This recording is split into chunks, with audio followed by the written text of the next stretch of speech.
Hello viewers, இன்னைக்கான உலக செய்தியில் பார்க்க போகிற ரொம்ப முக்கியமான ஒரு பரபரப்பான தகவல் என்ன அப்படின்னு பார்த்தீங்கன்னா, ஏமன் நாட்டை சேர்ந்த ஹவுதி கிளர்ச்சியாளர்கள் செங்கடலின் முக்கிய வழித்தடமான பாப்பல் மண்டேப் நீரிணை வழியாக செல்லும் இஸ்ரேல் கப்பல்கள் மீது தாக்குதல்கள் நடத்துவதாக புதிய எச்சரிக்கையையும் விடுத்திருக்காங்க.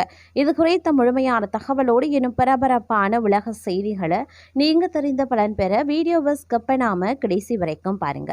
வீடியோக்குள்ள போகிறதுக்கு முன்னாடி இது வரைக்கும் நீங்க நம்ம சேனலை சப்ஸ்கிரைப் பண்ணல அப்படின்னா உடனே சப்ஸ்கிரைப் பண்ணிக்கோங்க. அப்படியே பக்கத்துல இருக்கக்கூடிய நோட்டிபிகேஷனுக்கான பெல் பட்டனையும் பிரஸ் பண்ணிக்கோங்க. சரி நேர்களே, வாங்க வீடியோக்குள்ள போகலாம்.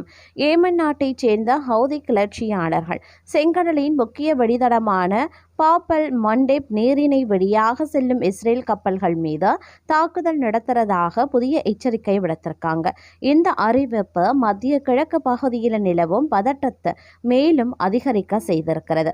ஹவுதி அமைப்பு இஸ்ரேல் கப்பல்களை தடுக்க பல்வேறு வகையான ஆயுதங்களை பயன்படுத்துவதாக தெரிவித்திருந்தாங்க.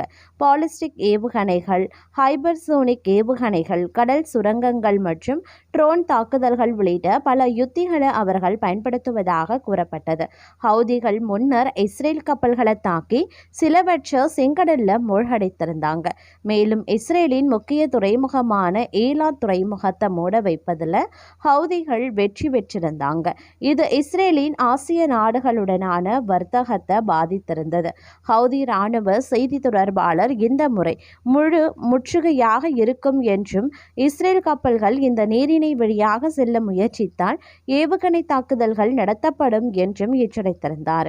இஸ்ரேல் இந்த எச்சரிக்கையை மீறி தாக்குதல் நடத்தினால் அது பெரிய அளவிலான மோதலுக்கு வழிவகுக்கும் என்று அவர் கூறியிருந்தார்.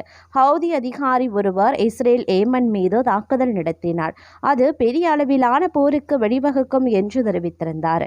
அப்படியான நிலையில பிராந்தியத்தில் இருக்கக்கூடிய இஸ்ரேல் மற்றும் அமெரிக்காவின் இராணுவ தளங்கள் அனைத்தும் தாக்குதலுக்கு உள்ளாகும் என்று அவர் எச்சரித்திருந்தார்.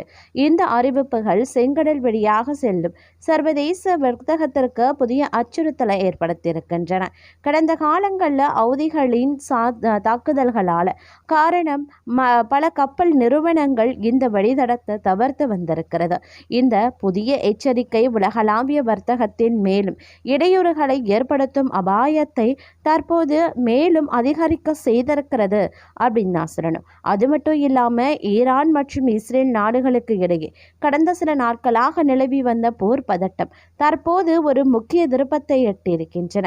இரு நாடுகளும் மாறி மாறி தாக்குதல் நடத்தி வந்த நிலையில் ஈரான் தனது இராணுவ நடவடிக்கைகளை நிறுத்துவதாக அறிவித்துள்ளது. அமெரிக்க அதிபரான ட்ரம்ப் ஒரு போஸ்டை பதிவிட்டிருந்த சூழ்நிலையில் அதைத் தொடர்ந்து ஈரான் தனது தாக்குதல்களை நிறுத்துவதாக அறிவித்திருந்தாங்க. லெபனான் நாட்டின் தலைநகரான பெய்ரூட்டின் தெற்கு புறநகர் பகுதியில் இஸ்ரேல் கடந்த சில நாட்களுக்கு முன்பு குண்டுவீச்சு நடத்தியது. அமெரிக்காவின் எச்சரிக்கையையும் மீறி இஸ்ரேல் இந்த தாக்குதலை நடத்தியதாக கூறப்படுகிறது. போர் நிறுத்த ஒப்பந்தம் என்பது ஈரானுக்கும் இஸ்ரேலுக்கும் இடையே தான் இருக்கிறது என்றும் லெபனான் இந்த ஒப்பந்தத்தில் இல்லை என்பதே இஸ்ரேலின் விளக்கமாகவே இருக்கின்றது.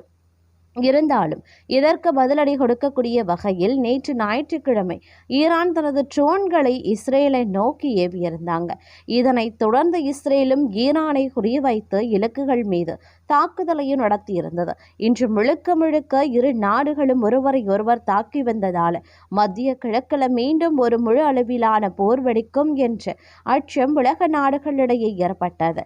இந்த சூழ்நிலையில தான் சற்று நேரத்திற்கு முன்பாக ஈரான் இராணுவ தலைமையகமான காதம் அல் அன்பியா அதாவது ஒரு முக்கிய அறிக்கையை வெளியேற்றிருந்தது. அதில் இராணுவ நடவடிக்கைகள் அனைத்தும் நிறுத்தப்படுகின்றன என்று அறிவிக்கப்பட்டிருந்தது. லெபனான் மற்றும் அதன் தலைநகர் பெய்ரூட்டில் இஸ்ரேல் செய்த அத்துமீறல்களுக்கு ஈரான் தக்க பதிலடியை கொடுத்துவிட்டதாக ஈரான் தெரிவித்திருந்தாங்க. இஸ்ரேலும் அதன் ஆதரவு நாடுகளும் இந்த தாக்குதலில் இருந்து ஒரு பாடத்தை கற்றுக்கொள்ள வேண்டும் என்றும் தற்போதைக்கு தாக்குதல்கள் நிறுத்தப்பட்டாலும் இஸ்ரேல் மீண்டும் ஆத்திரமூட்டும் செயல்களில் ஈடுபட்டாலோ அல்லது லெபனானின் தாக்குதல் நடத்தினாலோ இதைவிட பல மடங்கு வலிமையான பதிலடி கொடுக்கப்படும் என்றும் தெரிவிக்கப்பட்டுள்ளது. அமெரிக்க அதிபர் டொனால்ட் ட்ரம்ப் இந்த விவகாரத்தில் தீவிரமாக தலையிட்டிருந்தார். இருதரப்பிற்கும் இடையே ட்ரம்பின் டீம் தான் சமரசம் செய்து வைத்ததாக கூறப்படுகிறது. சொல்லப்போனால் ட்ரம்ப் ஒரு போஸ்ட் போட்ட சூழல்ல அதை தொடர்ந்தே தாக்குதலை நிறுத்துவதாக ஈரான் அறிவித்திருந்ததும் குறிப்பிடத்தக்கது. இது தொடர்பாக ட்ரம்ப் தனது ட்ரூத் சோஷியல் பக்கத்தில் ஈரானும் இஸ்ரேலும் ஒரு உடனடி போர் நிறுத்தத்தை விரும்புகின்றன. இது தொடர்பான இறுதிக்கட்ட பேச்சுவார்த்தைகள் நடைபெற்று வருகிறது. விஷயங்கள் மிக வேகமாக முன்னேறியும் வருகிறது. இருப்பினும் ஒரு இறுதி ஒப்பந்தம் எட்டப்படும் வரை ஈரான் மீதான பொருளாதார தடைகள் மற்றும் ஹர்முஸ் முற்றுகை முழுமையாக அமலில் இருக்கும் என்றும் அவர் வெளிப்படுத்தியிருந்தார். அதே நேரம் ஈரான் இராணுவம் போர் நிறுத்தத்தை அறிவிப்பதற்கு சற்று முன்னதாகவே ஈரானின் அரை அதிகாரப்பூர்வ ஊடகமான தஸ்தினம் ஒரு செய்தியை வெளியிட்டிருந்தது. அதில் ஈரான் ஒரு நீண்டகால போருக்கு தயாராக இருப்பதாக ஒரு இராணுவ அதிகாரி கூறியிருந்தார். அதில் அவர் இஸ்ரேல் மற்றும் அமெரிக்காவின் கணக்குகள் தவறு என்பதை வரும் நாட்கள் நிரூபிக்கும் என்றும் அமெரிக்காவின் நலன்கள் மீது தாக்குதல் நடத்த தயங்க மாட்டோம் என்றும் எச்சரித்திருந்தார். ஆனால் இந்த அறிக்கை வெளியான சில மணி நேரங்களிலேயே ஈரான் இராணுவம் அதிகாரப்பூர்வமாக போர் நிறுத்தத்தை அறிவித்திருப்பதும் குறிப்பிடத்தக்க ஒரு விஷயமாகவே பார்க்கப்பட்டும் வருகிறதுங்க. அது மட்டும் இல்லாமல் மத்திய கிழக்கு ஆசியாவில் நிலவி வரக்கூடிய இஸ்ரேல் ஈரான் இடையேயான போர் தற்போது ஒட்டுமொத்த உலக பொருளாதாரத்தையும் நிலைகுலைய வைக்கும் ஒரு மிக மோசமான சூழலை எட்டியிருக்கின்றது. சர்வதேச நாடுகளின் சாதகமான முயற்சிகளையும் மீறி ஈரானின் முக்கிய எரிசக்தி மையங்கள் மீது இஸ்ரேல் இராணுவம் இன்று நடத்திய வான்வழி தாக்குதல்கள் உலக அரங்கில் பெரும் அதிர்வலைகளை ஏற்படுத்தியிருக்கின்றன. இதற்கு பழிவாங்கும் நடவடிக்கையாக சர்வதேச கடல்சார் வர்த்தக உயிர் நாடிகளாக விளங்கும் இரு முக்கிய கடல் வழிகளையும் ஈரான் ஒட்டுமொத்தமாக முடக்கியுள்ளதாக தகவல் வெளியாகியிருந்தது. ஈரானின் முக்கிய எண்ணெய் மற்றும் பெட்ரோகெமிக்கல் உற்பத்தி பகுதியான குஜஸ்தான் மாகாணத்தின் மக்ஷரர் நகரில் அமைந்திருக்கக்கூடிய காரூன் பெட்ரோகெமிக்கல் வளாகம் மீது இஸ்ரேல் போர் விமானங்கள் சராமாரி குண்டுமழை பொழிந்திருக்கின்றன. ஈரானிய செய்தி நிறுவனமாக பாஸ் வெளியிட்டிருக்கக்கூடிய தகவலின்படி இஸ்ரேலின் இந்த வான்வழி தாக்குதலில் காரூன் வளாகத்தின் முக்கிய உற்பத்தி உள்கட்டமைப்புகள் பலத்த சேதமடைந்து தீப்பற்றி எரிந்து வருகின்றன.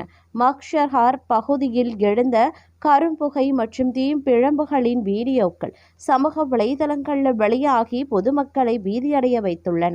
இந்த தாக்குதலை தொடர்ந்து தலைநகர் தெஹ்ரான், இஸ்பஹான் மற்றும் கரச் ஆகிய முக்கிய நகரங்கள் முழுவதும் அடுத்தடுத்து பயங்கர வெடிச்சத்தங்கள் கேட்டுள்ளது. ஈரானின் முக்கிய பொருளாதார மற்றும் எரிசக்தி உட்கட்டமைப்புகள் மீது இஸ்ரேல் தாக்குதல் நடத்தியதை தொடர்ந்து ஈரான் தனது பழிவாங்கல் நடவடிக்கையை உடனடியாகவே தொடங்கியிருந்தன.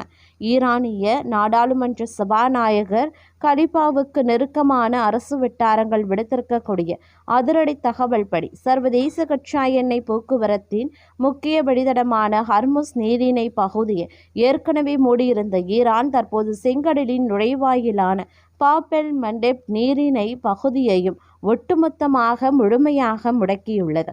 உலகளாவிய கடல்சார் வர்த்தகத்தில் 20% அதிகமான கச்சா எண்ணெய் மற்றும் அத்தியாவசிய பொருட்கள் கடந்து செல்லும் இந்த இரு பெரும் கடல்வெளிகளும் ஒரே நேரத்தில் முழுமையாக மூடப்பட்டிருப்பது சர்வதேச வர்த்தக வரலாற்றிலேயே இதுவே முதல் முறையாகும்.